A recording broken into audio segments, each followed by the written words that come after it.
My sister is getting married. The wedding is on Thursday, the 23rd, and instead of having a big traditional affair, she and her fiancé opted out of all the usual wedding things. They're going to the registry office to sign the papers and then go out to dinner. They chose Thursday because they both have the day off. They work in a hospital and don't always have the weekends off. They invited me, my parents, my brother, and her fiancé's dad to witness them signing the papers and to eat dinner with them because they both have to work the following day. We all think this is a great idea and are happy for them. There's just one thing my parents suggested. My brother struggles with time blindness. It is debilitating to him. Even if he sets alarms or reminders or takes medication for ADHD, it still affects his life. It has affected his job and his relationships. I'm not exaggerating when I tell you how much it affects him. He's currently out of work because of it, and he's missed things such as flights, sporting events, and other life events. I cannot stress how debilitating it is for him, even if he has someone there reminding him and trying to get him out the door on time. Here's the issue. The registry office is so busy that you must make an appointment. You cannot just walk in. It's the same for the restaurant my sister and her fiancé want to have dinner. A reservation is required. Knowing that my brother has trouble because of his time blindness, my parents suggested that instead of going to that particular registry office and that particular place for lunch, my sister and her fiancé should instead go to a different registry office. It's not far away, and this one does not require appointments. It allows walk-ins. There are also many restaurants near this registry office, and none requires reservations. This way, we wouldn't have to miss their appointments because of my brother. It would work for everyone. I thought it was a good idea. However, my sister was incensed when my parents brought it up. Even though the other registry office is only one village over, and going there would not change anything, she said she wouldn't allow our brother's issues to dictate the day. Further, she said that rather than missing the appointment if my brother was late, they would go ahead, and if he missed it, that wasn't their problem. I couldn't believe or understand why she was so incensed, and neither could my parents. I thought the suggestion was a good idea. It would allow my sister to get married on Thursday, like she wants to, without my brother's issues, causing the appointment to be missed. Am I the idiot? I asked because I genuinely thought my parents made a good suggestion that would work well for everyone.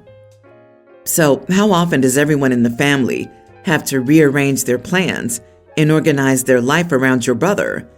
You are the idiot, and so are your parents. You can't have a walk-in anything when it involves multiple people gathering. What, are they just supposed to walk in and sit for hours until your brother possibly manages to show up? If you and your parents want him there, assign someone to be your brother's handler that day. Wake him up, hand him the clothes to put on, take him to the car by his hand, drive him, and stop making their wedding day about him. Imagine if it were a traditional wedding. What would they do then? Hold them at the altar until Brother Dearest can come? Good grief. Oh, I just know from reading this that it's been OP's sister's whole life. I wonder how long it'll take for us to see the I had to cut off my whole mentally ill enabling family story. Also, hey, let's go to a cheaper, not as nice restaurant on your wedding so that your brother can sleep in and faff about when he wakes up. Give me a break. Unless your brother is made of liquid or gas, he can be physically brought to this event by another family member. Just because the alternative office and restaurant will allow walk-ins still does not prevent him from forgetting the event altogether or still turning up ridiculously late and making everyone else wait potentially hours. This is 100% not a solution in any sense. Exactly. Guarantee that has been the parents' expectation for this man's entire life. Why do the hard work of teaching him tools to manage his disability when they can just instead expect the whole world to accommodate him? OP, your family are the idiots for suggesting this, and her frustration is probably because she had to grow up and be around this coddling/babying for years. Do not make the sister and her spouse wait around for the brother and just get the brother there on time. It's depressing the way you and your parents think that he should be central to her wedding. I, 30 male, have an older sister, 35, and my younger brother, 27. My brother recently got married to his now wife, and to get straight to the point, no one in the family likes her. She's your average sister-in-law that people complain about having, disrespectful and attention-seeking. There's a lot of drama surrounding her, so my brother wasn't allowed to attend family events if sister-in-law would be there. We also would only celebrate his birthday if she would not be there. He complained, of course, saying how we're making sister-in-law feel unwanted and such, but she does that in our own homes. We went low contact with my brother, but my parents allowed him back for holidays after sister-in-law gave birth to twins, and my mother wanted to be in their lives. Not that it mattered, because sister-in-law won't allow the twins near anyone. I genuinely don't know what my brother sees in her. Her personality would be one he hates, but since he's with her, it's okay. My brother had his wedding, and it was a destination wedding and child-free. None of us could even make it if we wanted to. We wouldn't be able to find babysitters and easily go up to where their wedding was. My brother wasn't happy and has been complaining about it since then, saying how he attended ours and that it wasn't fair that the family could enjoy our day, but not his. He also said we were selfish for not putting our differences with sister-in-law aside. It's been going on for a while, and I told him I don't care if his wedding didn't go the way he wanted, because it wasn't feasible for us, and also because of how his wife acts. Since then, I haven't heard from him, but then I found out from my mother that he ranted to her about how he and his family were being treated horribly by us, and that he was crying. Both my parents think I should apologize. I do love my brother, but I do hate his wife. So, am I the idiot? If we take everything in a vacuum, it's everyone's the idiot here, because it sounds like nobody's trying to be an adult about whatever this conflict is. But it's hard to say without more info, namely, what started this division. While I agree that there's missing info, brother cannot choose to have a child-free destination wedding, then complain when guests can't show up. You run the risk of guests not being able to attend a wedding with just one of those factors, but to then go and plan one with both? You're saying that their guest you're inviting out of obligation, but you don't really want them to attend. These types of weddings only work for really specific times in life, and if everyone else you want to be there can do it. I mean, based on how OP is talking, I struggle to believe they actually couldn't attend, and that all that was just a reasonable excuse not to go. For your own parents to not go to your wedding? Yeah, that's a little upsetting. OP and their family sound excessively resentful towards this woman. I doubt they've sat down and spoken to her or anything. And the fact that they're just being childish and going, yeah, we're not talking to you, celebrating your birthday, or inviting you to anything if she's there, is just extreme. At that point, either cut the brother out of your life entirely or buck up and deal. Everyone's the idiot here, but good luck to you. Your family sounds exhausting. I have an 18-year-old son and a teen stepdaughter. They're civil with each other, but have their own lives. It's just how our family is, especially since my husband and I married when my son was 14 and his daughter was a tween. I'm not too strict with my son. I don't know what he does with his friends, and I'm not too involved in his personal relationships. We're still just as close as any other mother and child.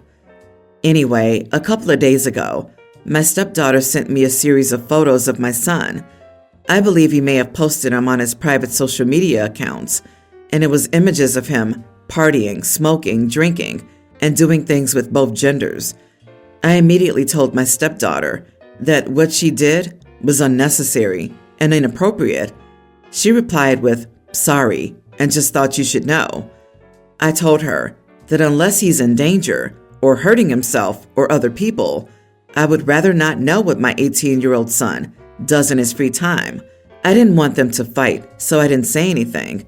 especially since my stepdaughter apologized once again. But yesterday, I was with my husband, and he was showing me a video on his phone when his daughter started sending him a bunch of messages. He opened them in front of me, and it was the same exact pictures of my son that she sent me days before. But this time she said, "So I sent these to stepmom, but she thinks this is okay behavior. Do you agree?" My husband didn't know how to react and told her that it really wasn't any of their business what he does, and she just sent a bunch of eye roll emojis. My son came home a while later, and I decided to tell him that his stepsister was sending us pictures of him. He seemed confused and asked to see, so I showed him the messages. He was extremely embarrassed and upset and went to his room. I then heard him on his phone yelling at someone. My stepdaughter came home an hour later and started yelling at me for snitching on her. I told her she was invading his privacy and he had the right to know. I gave her the benefit of the doubt the first time, but then she sent the pictures to her father. She said that I just ruined half of her friendships, and my son and a lot of his friends blocked her on social media. She said she had good intentions and wanted me to know what he was up to, but I just had to assume the worst. My husband agrees that my son should know, but he thinks we could have just given him a vague idea instead of showing him the pictures and telling him. Am I the idiot? Edit. His posting those pictures on social media was just my assumption. Some look very clearly posted by him on his private social media accounts, but some were blurry enough for me to question it. My son is too embarrassed to look at me right now, so I can't confirm. I'm trying to reassure him, but he's locked himself in his room, so I'm giving him some time before trying again. Also, I clearly state that I have no interest in his relationships. I know he doesn't hang out with weird or dangerous people. That's all I need to know. LMAO, what? She literally stalked him and took pictures of him to send to you to get him in trouble, and she's calling you a snitch? You're the parent. She makes no sense. Not the idiot. Maybe a grounding is in order. I don't know, but wow, what's her deal? Yeah, and maybe she outed him as well. OP doesn't say she knew he was bi. She was definitely trying to get him into some trouble. I don't know her reasons, but she's going about it in the worst way possible. Good on OP for not accepting that BS, and I hope the daughter learns a good lesson about not being a horrible excuse for a human being from this. I'd like to throw in that my sister used to do very similar things. She'd take everything she learned about me to my mom and try to cause trouble. It destroyed our relationship, and 20 years later, we still barely talk. Stepdaughter was trying to stir up trouble. Tell her she ruined half her friendships herself. My boyfriend, 29, and I, 23 male, are pretty affectionate and like to display that affection. Nothing too crazy, just holding hands, maybe some cuddling when in the right environment, and a peck here and there. Nothing straight people don't do routinely. When we're at his parents', we tone it down, not because they're uncomfortable, but because his brother, 26, is, and we don't want to deal with the stupid crap he says under his breath. There have also been a few instances of me and my boyfriend holding hands or just pecking on the cheek, and him saying some stupid crap like, "I don't want to see that crap." Recently, my boyfriend's brother introduced his girlfriend to everyone. She stays over there a lot since boyfriend's brother lives with their parents. So there have been occasions when they'll be full on making out in the living room or groping each other. This irks me since when my boyfriend and I do anything, he has a tiny fit. So my boyfriend and I decided no more holding back. He would just have to deal with it. We still keep it respectful, not making out or groping, just little displays of affection, as I said. For some clarification, their parents absolutely don't mind, and since we haven't held back, they've said they feel relieved. We finally feel comfortable around them enough to not have to worry about policing ourselves. I absolutely love his parents, LOL. One night we were having a movie night, me, my boyfriend, parents, brother, and his girlfriend. It's a movie night, so I'm cuddling into his chest while his arm is wrapped around me. Nothing nobody else is doing. Out of nowhere, his brother burst into a crap fit, saying he won't have our disgusting crap in his house, and some slurs that you can probably guess. After his little tantrum, his parents kicked him out of their house and won't allow him back.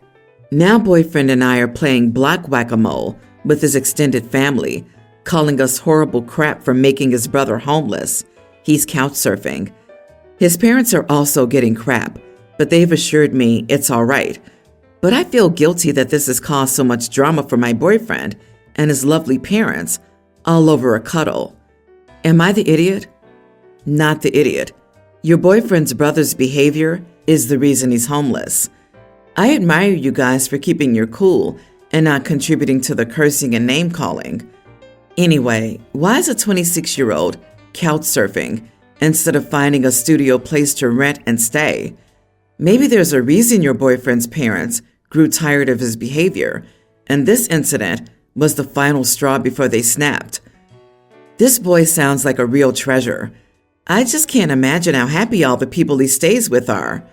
I'm just amazed they have time to say anything to anyone while they're all busy fighting to see who gets to keep the precious little nugget.